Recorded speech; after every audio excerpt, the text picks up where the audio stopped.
Attention au piège. Il faut toujours faire attention. Mesdames et messieurs, bonsoir. On veut vous aujourd'hui présenter des pièges et trucs très méchants dont vous pourriez être le victime prochain. Aujourd'hui, on présentera les sujets suivants.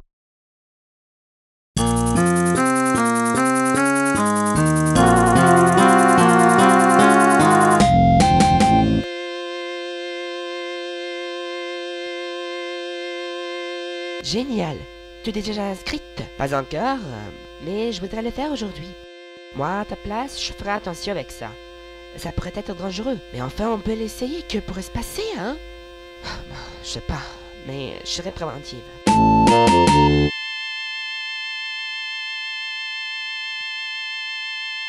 Ah, mais qu'est-ce que j'ai fait cette fois-ci? Pourquoi dois-je de nouveau payer? Du nouveau un lien caché? Un dialer? Oh, merde! Que c'est toujours moi qui dois se passer ça.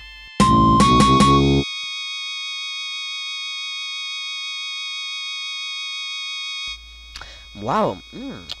Cette voiture est superbe. Bah c'est ça, non? Bah oui, je suis content aussi, moi. D'accord.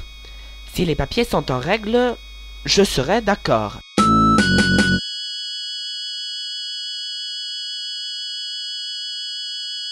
D'accord, nous venons de terminer, ça fait donc 600 €. Mais non! On a dit 200 €, n'est-ce pas? Je suis désolé, moi, mais il y a une règle qui nous fait un prix plus élevé. Vous savez, le 200 €, c'était juste la provision pour le travail. Le téléphone portable nous apporte beaucoup d'avantages, mais cache aussi beaucoup de dangers. Le truc commence déjà avec la sonnerie de notre portable. Anne Lacoche est une jeune fille. Comme beaucoup de filles, elle bien aime la musique. Et bien sûr qu'elle aime son portable. Elle se sent ainsi branchée avec ses copines. Quand elle rentre à la maison, elle mange quelque chose.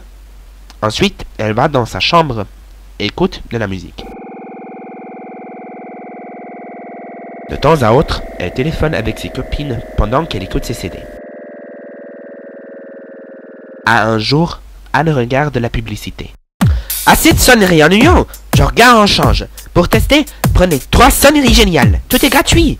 Tapez pour 101 le numéro 7, pour 102 le numéro 88 et pour 103 le numéro 93.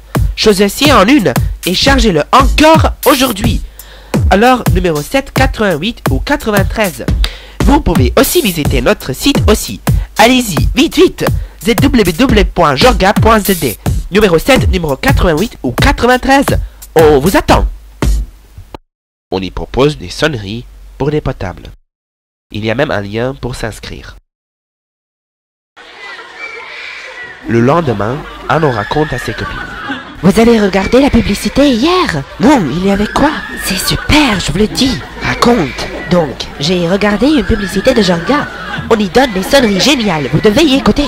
Oui, montre!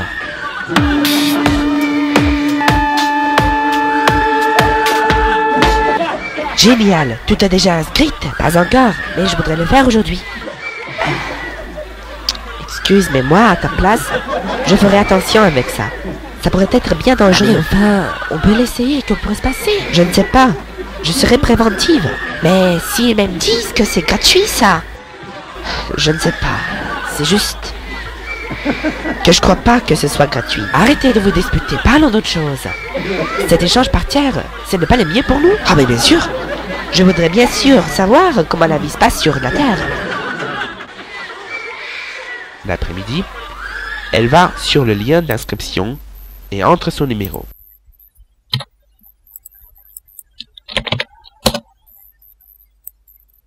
Du contrat qui est affiché ensuite, elle ne lit pas tout le texte. Elle ne le comprend même pas. Et enfin, elle est curieuse d'avoir sa sonnerie qui est proposée.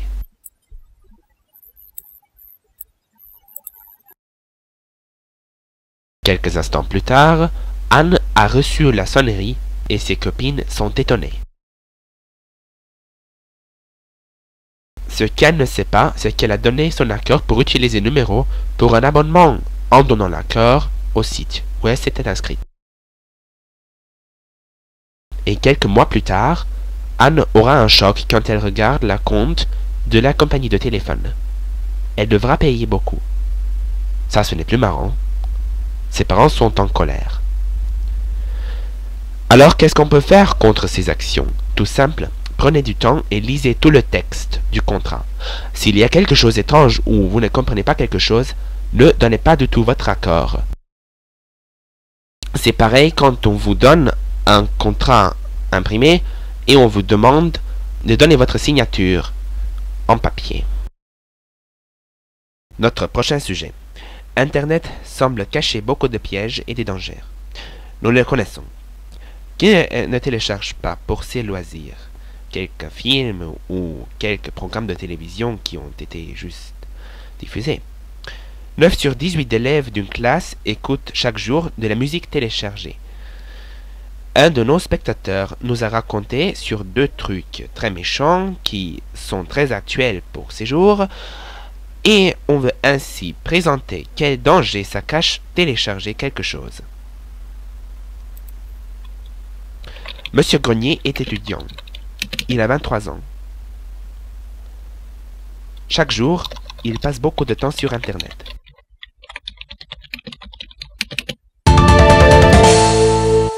Que sunt omnes vincat. Tout à coup, il lui faut aller sur un lien. Il a quelques remords, mais comme tout va bien, il ne s'inquiète pas. Il ne pouvait pas savoir à ce moment-là qu'il a tapé un numéro de téléphone en cliquant sur le bouton. Juste quand il reçoit une facture très élevée. Et il est très étonné, bien sûr. Il ne sait pas comment il doit payer tellement. Il n'a aucune idée. Mais dans les mois prochains, l'ennui de la première fois est oublié. Monsieur Grenier passe toujours beaucoup de temps sur Internet. Avant de télécharger quelque chose, il est devenu attentif. Il vérifie le site avant de le télécharger. Il se prend du temps.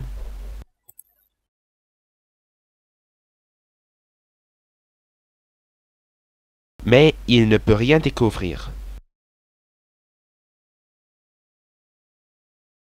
En plus, il lit le mot gratuit.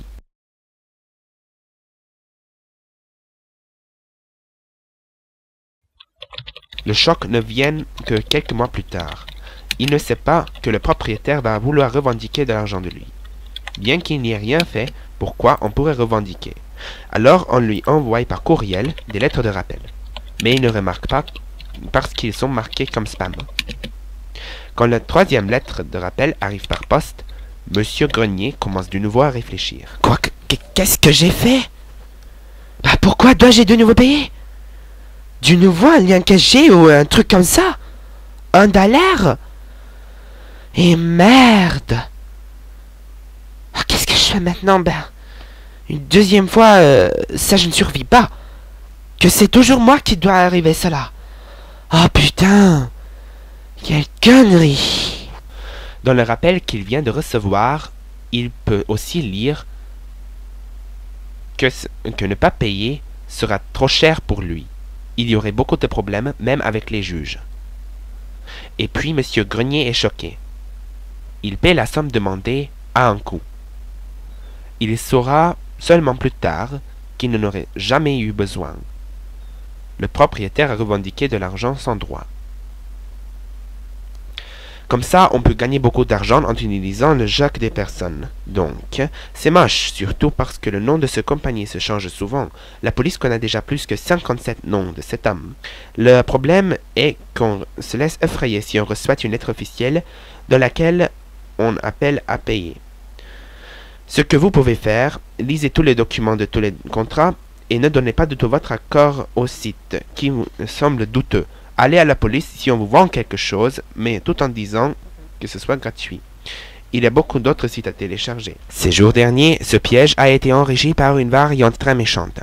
Un appel téléphonique vous menace en disant que vous ayez téléchargé de la musique ou des films et que ceci emporterait des problèmes judiciaires. Plus tard, on vous dit que ce n'était qu'une blague, mais il me semble que c'est une assez mauvaise blague dont il me faut prévenir. Accrochez. S'il y avait tel problème judiciaire, donc que vous ayez des conflits avec le site ou vous ayez téléchargé quelque chose illégal, vous recevriez une lettre écrite dans laquelle il est déclaré exactement précisément quel méfait vous avez commis. Et maintenant, un complètement autre sujet suivra. La recherche des voitures pourrait être très dangereux. Ce n'est pas neuf. On veut maintenant présenter un piège dont vous pourriez avoir des problèmes avec la police. Et votre argent est aussi perdu. La famille Mayer a besoin d'une voiture. La vieille a des problèmes et ne marche plus. Surtout, elle a déjà 27 ans. Ça en général ne serait pas un problème, mais comme la famille voyage beaucoup de kilomètres ont été roulés. Et donc, la voiture a déjà 1,5 million de kilomètres. À cause de cela, la famille est en train de chercher une voiture.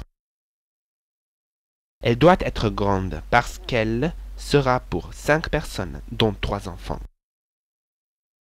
Sur Internet, on trouve beaucoup. Oh non, c'est pas beau. Il est trop vieux. Et cela, c'était immatriculé en 1998. Mais c'est trop petit. En plus, elle avait déjà eu un accident. Elle était garée pour plusieurs mois. Regardons le numéro 12. Cela. En 7 ans, c'est pas mal. Et seulement 45 000 km. Pas mal.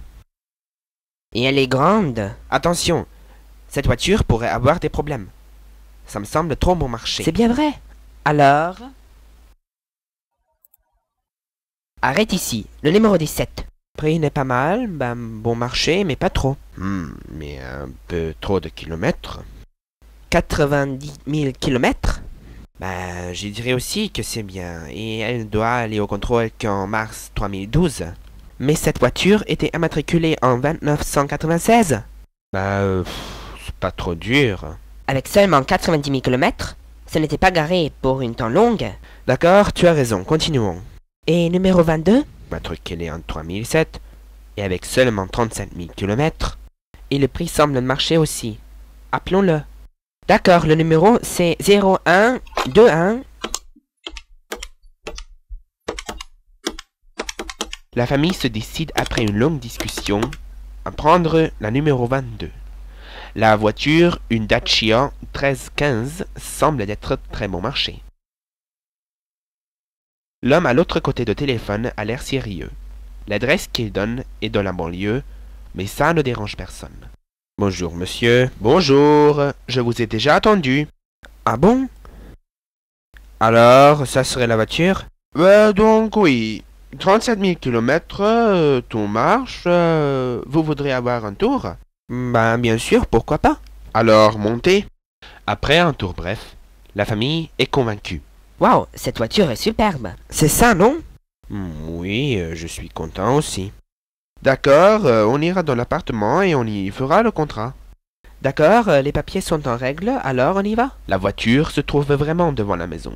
On contrôle les papiers, tout va bien. On paiera tout de suite. Le lendemain, la famille voudrait immatriculer la voiture. Je suis vraiment désolé, mais cette voiture est volée. La police est déjà ici. Quoi? Mais on n'avait rien su. Désolé, mais regardez ici. Et les papiers?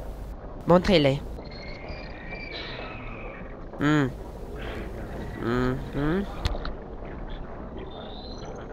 Ouais.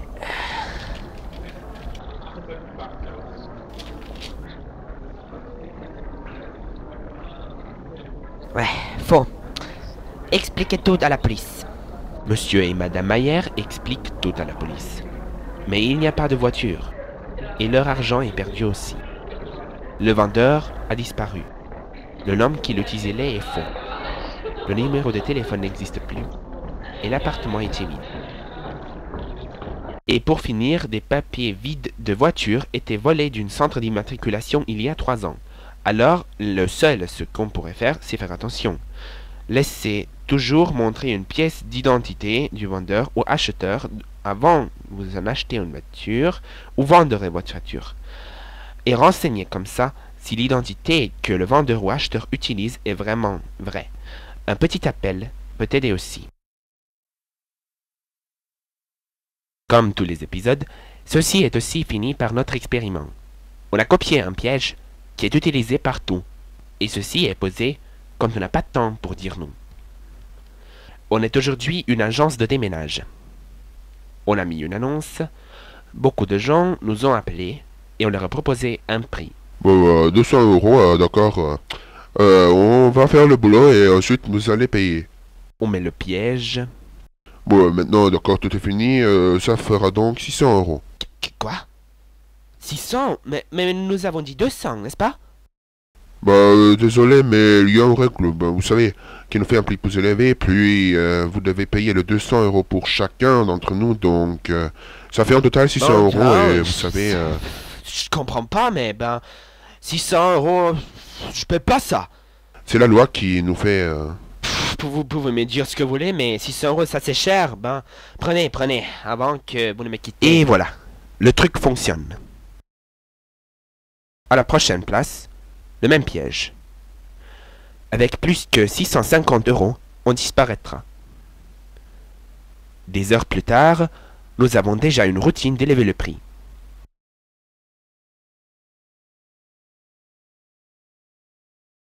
Et les gens, eux paient.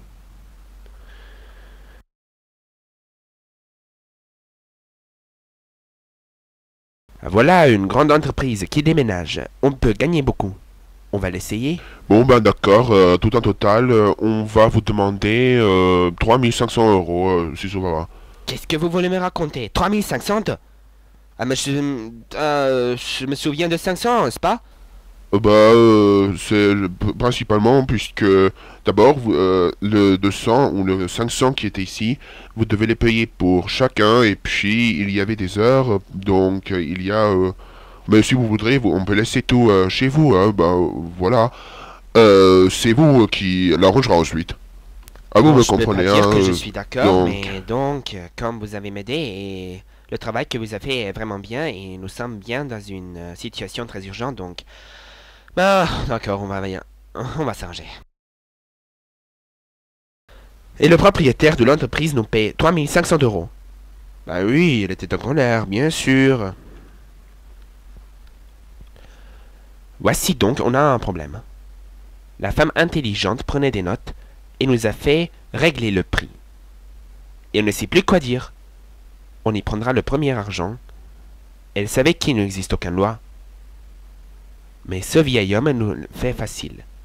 Il laisse même son porte-monnaie sur l'étagère. Ouais, donc nous allons fixer 100 euros, ça vous va?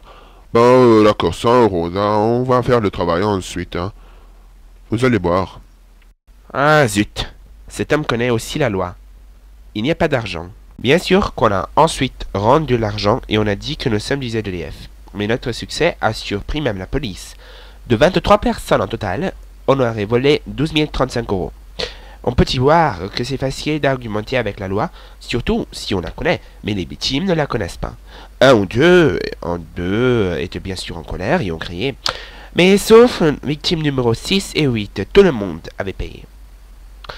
Et avec ça, je dirai au revoir, et à la prochaine fois quand on dira attention piège, vous pourriez voir notre prochain épisode le 14 avril. Bonsoir.